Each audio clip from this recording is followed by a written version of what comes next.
ఖమ్మంలో జరగబోయే సభ దేశ రాజకీయాల్లో మార్పుకు నాంది కాబోతుందన్నారు మంత్రి జగదీష్ రెడ్డి. దేశంలో బీజేపీ అరాచక పాలన, బీజేపీయేతర ప్రభుత్వాలను కూల్చే కుట్రకు సంబంధించిన అంశాలను మొత్తం ఖమ్మం సభలో కేసీఆర్ లేవనెత్తుతారని తెలిపారు.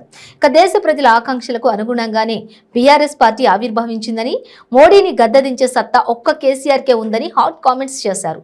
ప్రజలంతా కేసీఆర్ కు అండగా నిలబడి అవినీతి పాలనను అంతమొందించాలని మంత్రి జగదీష్ రెడ్డి పిలుపునిచ్చారు. దేశం మొత్తం నాయకుడి కొరకు ఎదురు చూసే స్థితిలో ఉన్న ఈ సందర్భంలో తెలంగాణ ప్రజలే కాదు, ఈ దేశంలోని అనేక రాష్ట్రాల ప్రజలు తెలంగాణలో జరుగుతున్న అభివృద్ధిని చూసి మాకు కూడా కేసీఆర్ లాంటి నాయకుడు కావాలి, కేసీఆరే కావాలి అని చెప్పి కోరుతున్న సందర్భంలో మరి ఈ దేశ ప్రజల ఆకాంక్షలకు అనుకూలంగా కేసీఆర్ గారు కూడా టీఆర్ఎస్ పార్టీని బీఆర్ఎస్ పార్టీగా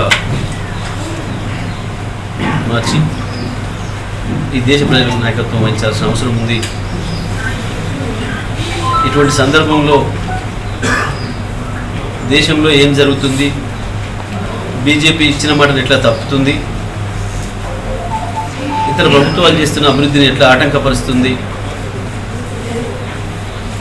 బీజేపీ ఇతర ప్రభుత్వాలను ఏ రకంగా ఇబ్బంది పెడుతుంది, అన్ని విషయాల్ని కూడా ఈ దేశ ప్రజలకు చెప్పాల్సిన అవసరం ఉంది. కాబట్టి మనది ఖమ్మం వేదికగా ఈ విషయాలన్నీ కూడా ఈ దేశ ప్రజల ముందుంచాలని చెప్పి బీఆర్ఎస్ అధ్యక్షుడు కేసీఆర్ గారు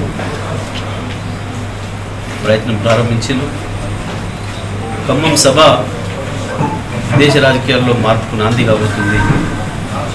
మరి ఇటువంటి కీలకమైన సందర్భం జరుగుతున్న చారిత్రాత్మకమైన సభలో పాల్గొనడానికి మన సూర్యాపేట జిల్లా ప్రజలు, హుజూర్నగర్ నియోజకవర్గ ప్రజలు కూడా పెద్ద ఎత్తున తరలాల్సిన అవసరం ఉంది. మరి జిల్లా ప్రజలందరూ కూడా, ఉమ్మడి జిల్లా ప్రజలందరూ కూడా నేను విజ్ఞప్తి చేస్తూ ఉన్నా, స్వచ్ఛందంగా తరలి ఖమ్మం వెళ్దాం, ఖమ్మం సభను జయప్రదం చేద్దాం. ఖమ్మం సభ ద్వారా మన నాయకులు ఇవ్వబోతున్న సమాచారాన్ని ప్రజలందరూ చేర్చి ప్రజలు జాగరూకం చేయాల్సిన అవసరం, బీజేపీ చేస్తూ ఉన్న ఈ దేశద్రోహ రాజకీయాలను ఎండగట్టాల్సిన అవసరం మనందరికీ ఉంది.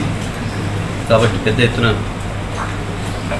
ప్రజలకు తరలించడానికి ఈరోజు మనం కోదాడలో ఇక్కడ హుజూర్నగర్లో కార్యకర్తల సమావేశాలు ఏర్పాటు చేసుకొని బీఆర్ఎస్ పార్టీ దానికి సమాయత్తం అవుతుంది. ప్రజలందరూ కూడా సహకరించి సభకు తరలాలని చెప్పి సందర్భంగా విజ్ఞప్తి చేస్తాం.